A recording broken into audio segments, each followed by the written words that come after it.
Welcome to the Self-Care for the Creative podcast, where we talk about self-care strategies for creatives, empaths, and highly sensitive people. I'm your host, Stefani Fryzel, aka Dylan. I'm an artist, a songwriter, and an author. And today I have a very special guest, and we talk all things self-care along the creative journey. I'm so glad you're here. 'Cause I know I'm right.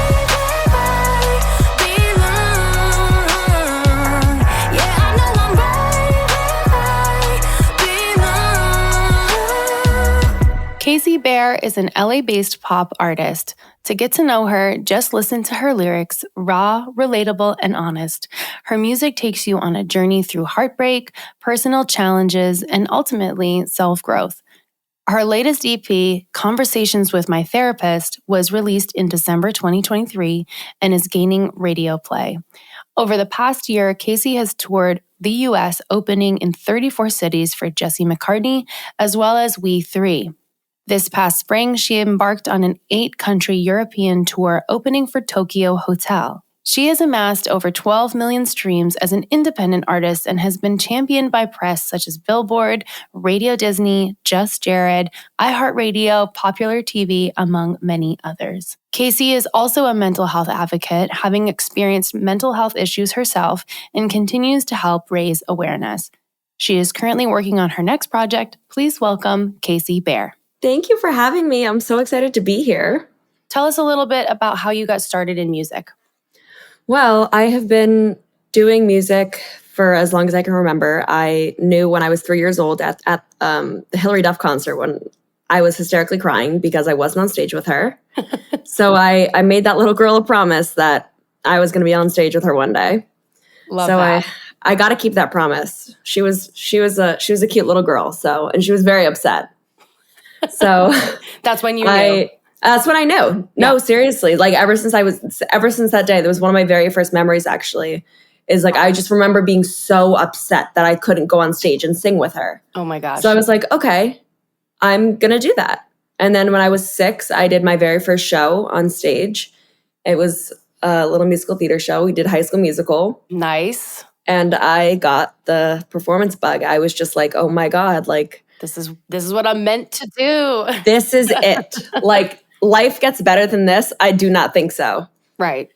Like, because you got to play with the hair and the makeup and like be a different character and you get to sing and act. And it was just like, it was a fairy tale for me. That's awesome. So I did a lot of musical theater my whole childhood, and I did vocal lessons. I played piano, and I just always knew that I was going to be a pop singer. And then when I was about 12 and a half, I got really bad anxiety. Okay. And that's really, really made me into the person I am today. And especially like, as you know, because you were a part of it, my latest EP that came out is called Conversations with My Therapist. Yes. Congratulations, by the way. It's amazing. Yeah. Thank you. Let's talk about the album. I would love to hear more about, what inspired you to write it and what kind of went into all of the songs and what that looked like for you. Yeah. So titling the EP Conversations with My Therapist was very, very important to me because when I was 12, I developed really bad anxiety, and it was so debilitating for the longest time. And growing up, I grew up in LA, and it was very hush-hush if something wasn't perfect. Right. And I just remember being like, oh my God, like I'm crazy. Like I get sad all the time and I'm nervous. Like no one else feels like this. Mm-hmm. Because no one really spoke about it. There wasn't music about it. There wasn't anything about anxiety or mental health. And then Justin Bieber came out with his Purpose album. And I was like, oh my God, like somebody I love feels the same way I do. Totally. Yeah. And that's why I felt like it was so important to make this title about it. And that's, what the whole EP kind of encompasses. Encompasses. Yeah. It really talks about every different stage. There are like actually all conversations I've had with my therapist. Like each and every song is like a different conversation I've had with my therapist. And making that the title to continue to normalize it and generalize, like, yeah, people have issues and there are ways to seek help. And there's things that you can do to make yourself feel better, whether it's self-care or writing or seeking external help or talking to a friend or a family member or anybody, honestly. Right. I love that you use that as a title. And I love that you're sharing that little piece about that was really important to you, to make that your intention, to sort of in a roundabout way be like, this is okay to have these types of conversations. It's okay to go reach out for help. And the fact that you just embedded that into all of your music is really, really awesome. So thank you. And I know you're already working on another project, which is crazy. I'm just like, you just put something out, she's working on another album. So like, is there any direction with that, or where are you at with that at this point? Well, we just kind of started. It's still TBD. Yeah. I think we might be definitely going to have some singles soon. Amazing. And I'm really excited about it. And some of them are things I wrote before the, EP came out that just didn't fit into that body of work that I'm just like dying to get out. Right. And then some I know we have a session in a couple of days that I'm so excited about. Yay. Especially because you guys are both like two of my very, very all-time favorite people to work with. Like hands down. Oh, we love that. Yay. But it's just like, it's such a fun vibe. I mean, I'm such an emotional person, which I used to hate about myself so much. Mm-hmm. And it's still a little inconvenient these days. However, it's one of my favorite things about myself because, it gives me this career. Totally. It's definitely a little inconvenient and a little hard sometimes where I'm like, oh, like, why do I care? Why am I so emotional about this? Like, why am I crying? Like, I do not need to be crying. Right. But it goes straight into your music. It goes straight into the music. Put it all into the music. Yeah, for sure. That was one of the things I was going to ask you, is like, you were talking about anxiety and being emotional earlier. And like, is that your main way of coping with all that stuff? Like, obviously you do with music, but is there anything else that you tend to gravitate towards? Definitely. So it's definitely, music is a big one because it's my biggest thing is distraction. Okay. Is like, that's the best thing for me is distraction and talking about it. So whether it's, a quick little therapy session or me and a notebook or me listening to somebody else's music. Yeah. Or, playing the piano or just honestly, I remember when I was younger, like one of the things that helped me the most was just like, I grew up with musical theater. So I was always singing really big songs, is just belting out, like singing a big song, like something like Adele or like Alicia Keys, like just a big powerhouse song, like letting it out. Yes, I love that. I don't know why, but part of me makes it like, when you're about to hit that note in a song and you just get to that like, oh, this is my favorite part. You're flying. It's like you're flying with wings. Yeah, totally. It just, even still to this day, like I noticed it. Like I remember as like a young kid, like if I was upset or something like that, and like I would be singing, like I would get so excited. Like I have videos of myself like as a child, and I'd be singing, and you could tell like when I'm like about to get to my favorite part of the song, like where there's that big belting moment. Right. And maybe it's just something that it brings me back to thinking that, or I don't know. It just it has that like flip of a switch kind of thing in my brain that I'm just like, oh, fun. Right. Well, it's so funny that you bring that up because it makes me think of just how, one of the things that you can do is use sound to release tension and release things from your body. Because like your body is obviously hanging on to stress and tension and stuff like that. So when you release sound, it actually like massages the nervous system. Like it literally, yeah. So that is partially the reason why, when you're like belting and singing, it's like actually massaging your little nerves. So that's so amazing that like younger Casey was able to figure that out. Yeah, she knew already. She knew. She knew. What an anxious queen. What an anxious queen. So you said at 12, like that's pretty young to start to experience. Like what would that look like? Like panic attacks or? I just turned 13, I think. When I had my first panic attack, it was at school, and it was really not a great time for me. I went to a performing arts school, and there were a lot of different like academies.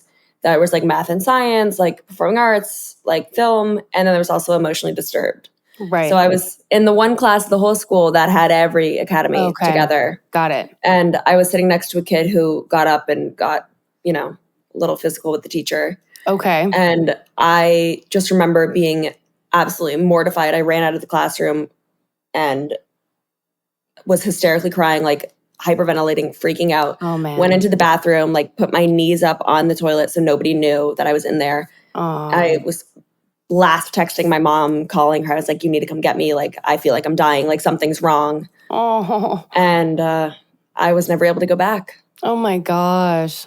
So at that point, how, like, what happened after that? Like, what was the strategy of like dealing with it?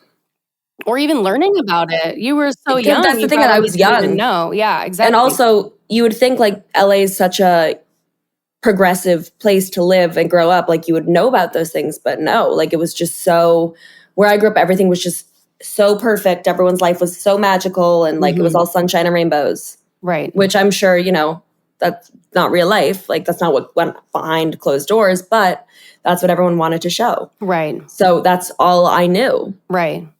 And after that day, I tried to go back. We would sit in front of the school like every day. Yeah. And I just wasn't able to get myself to go in. And then I started therapy and we, you know, discovered that it was, you know, school and generalized anxiety, which was not fun. Right. And I didn't want anyone to know. Right. Other than like my parents and my brothers. Is this because of like the LA sort of what you knew, right? Like keep up appearances? I thought like, totally. Yeah. I was like, people are going to think I'm crazy. Right. Because I'd never heard this before. I'm like, oh my God, I have something nobody else that I know has. Right. Meanwhile, like, everybody had it. Terrible. Exactly. That's the thing. That like years later, I find I'm like, girl, I was not the only one. Yeah. I was keeping all these secrets inside for no reason. Suffering for no reason at all. Yeah. Literally. Yeah. Literally. And so now that's why it's so important to me to be like, girl, you are not alone. Yeah, just tell the truth. Yeah.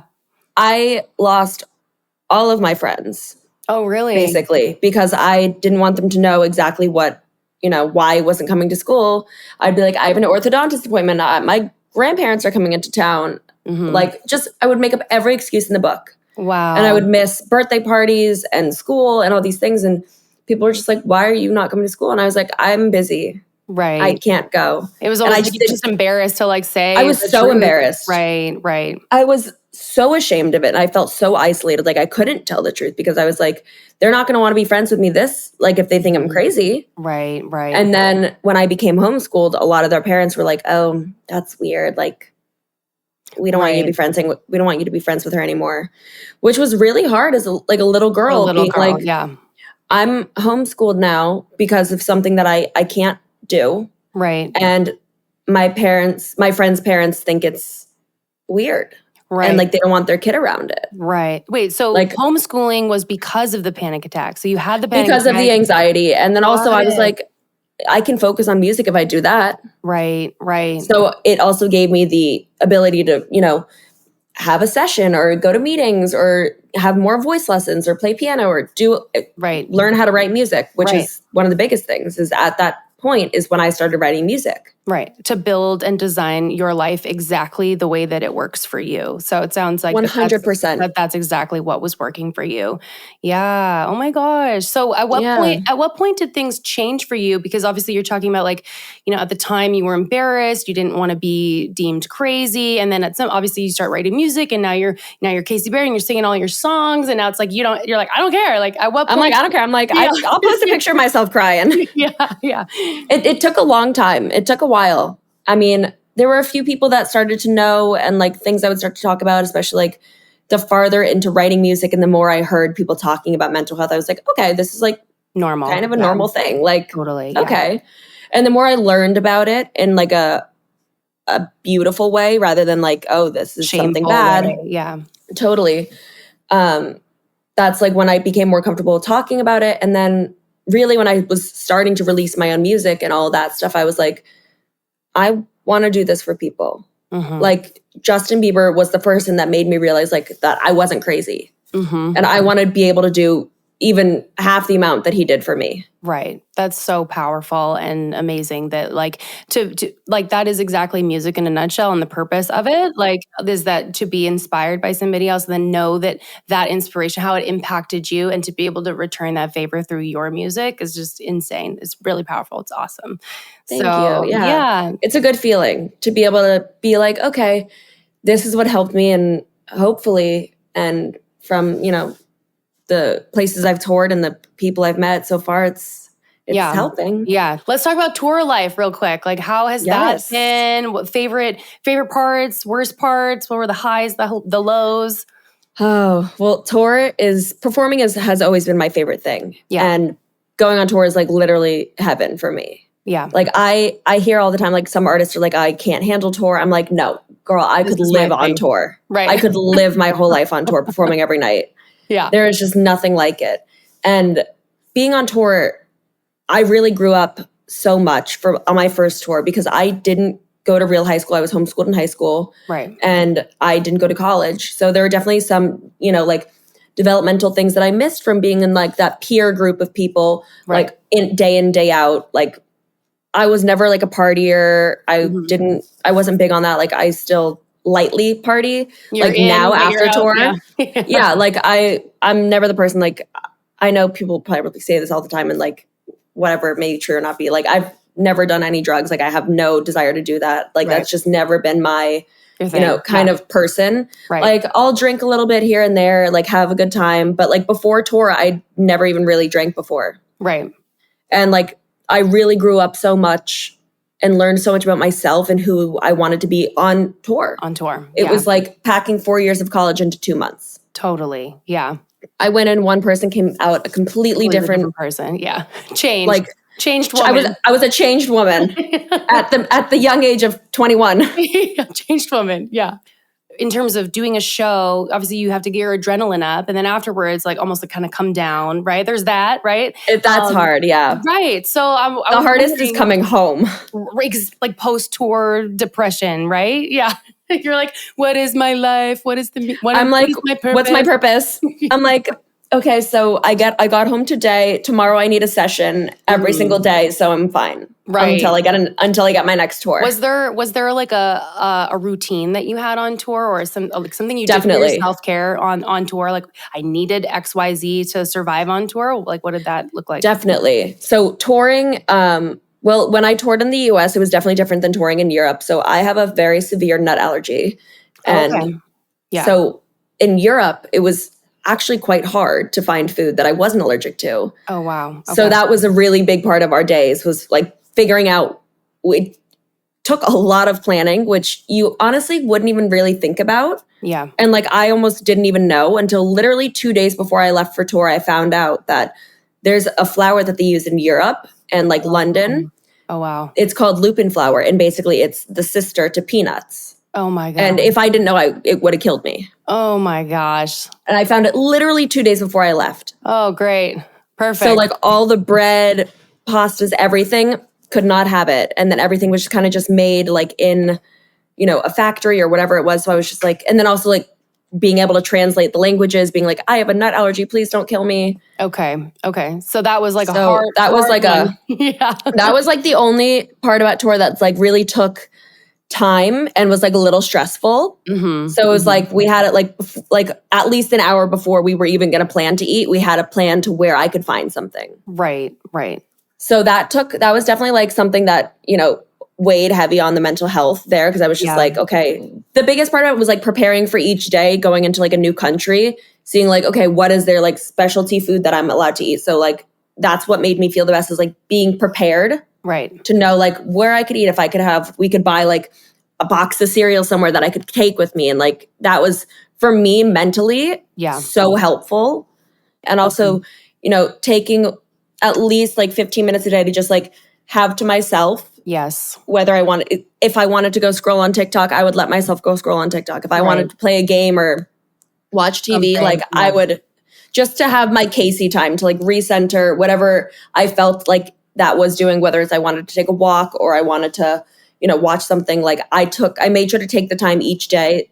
That was Casey time. Yeah. And it's so important, honestly. So especially on tour, because you're just running around constantly. And it's so much travel, different time zones, and absolutely, yeah. Especially there are different languages. Also, another thing is like I have like a very good like structured vocal warm up. So like before sound check, I did a mini one, and then before my show, I did another one. So I would take those times away from everybody. Because number one, it's annoying to listen to. And it's also highly embarrassing, like making these weird shapes and noises. Oh my God, it's so funny because I just had a flashback to when you played for It's a School Night, and I walked in on you in the bathroom and you were doing your vocal warm up. I was like, yeah, girl, get it. I was like, yes. There's a total pro over here. She's don't mind her. She's just warming up for her show. No big deal. Yeah, that was so funny. I was like, hey girl. I was like, yeah, go get it.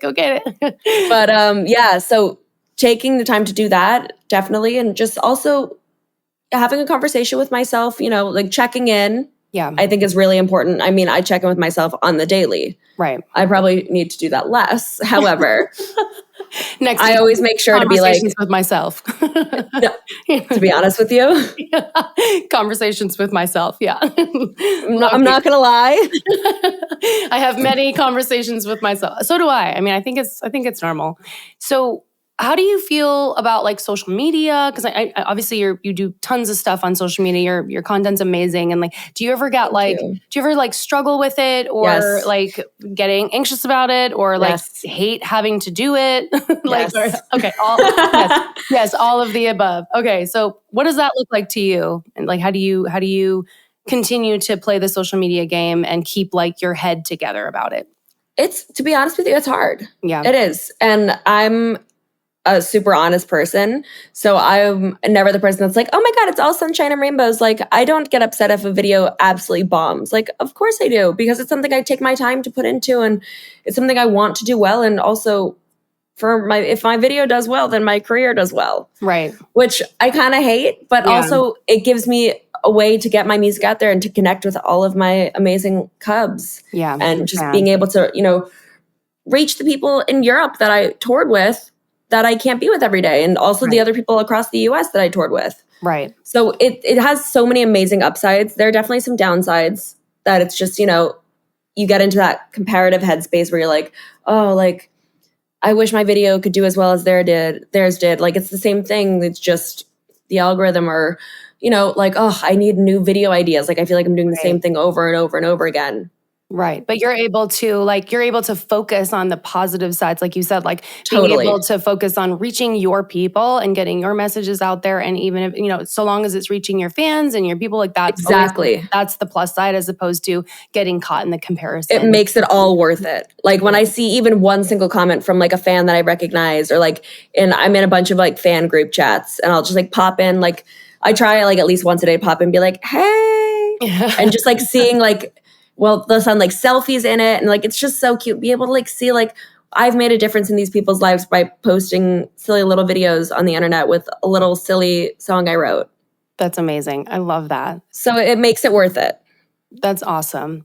All right. So my last question is, okay, what's one piece of self-care advice you give to your younger self? Oh, wow. I'd say, don't be too hard on yourself. Yes. And like, don't be upset at yourself for feeling the way you do. Love that. I definitely say that. And I'd also say, find something to distract you. Yeah, distraction. Distraction. Whether it's, you know, like actual self-care, like a face mask, or taking like an everything shower, or listening to music, just something to, you know, make you feel happy. Things. Yeah, no, totally. Like, on one hand, you could kind of even look at it as like distraction could be taken one way as like, oh, like run away and avoid. But it's also like, no, it can be your friend if you just literally, if you use it the right way. Yeah, if you use it the right way. And it's like, because otherwise, if you focus on your, you know, whatever, then you're just living in that you're fear the whole time. You're dwelling, but using the distraction to just totally, you know, get your mind off things is like super, super helpful. So that's awesome. We came up with a 15-minute rule, especially growing up. It was like, you get 15 minutes to feel sorry or be upset or cry. But after that 15 minutes is up, find something else. Right. Time to go. Switch it up. Yeah. Oh man, that's awesome. Which I try and stick to. It's not easy all the time. I try. Yeah. Meanwhile, I'm just like, I'm going to take an hour to cry for today, and then I'll be good for the rest of the week. Oh no, I take days. I'm like, oh, I'm out of commission today. I will be residing in my bed crying. For 3 days. Okay. Peace out. Fully. Yeah. 15 minutes isn't always successful. It's what I aim for. It's not always 100%. Accurate. That's fair. Slay. Thank you so much, Casey Baer. Oh my God. Anytime. Yay. Anytime. Anything for you. This is amazing. And I'm so honored to be part of it. Oh, I'm so happy to hear that. 'Cause I know I'm belong. Yeah, I know I'm belong. Thank Thank you so much for listening to the podcast. For more self-care strategies, check out my book, Self-Care for the Creative. And if you're an up-and-coming artist, songwriter, or music producer, come join us at the Songwriter Series. It's an online platform that offers one-to-one music mentorship from hit songwriters. I also curate a quarterly music industry panel to help people break into the music industry and get in the mix.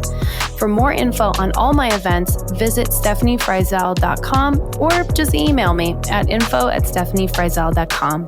If you're loving the podcast, please like, share, subscribe, share it with a friend, leave us a review. Your support is super appreciated.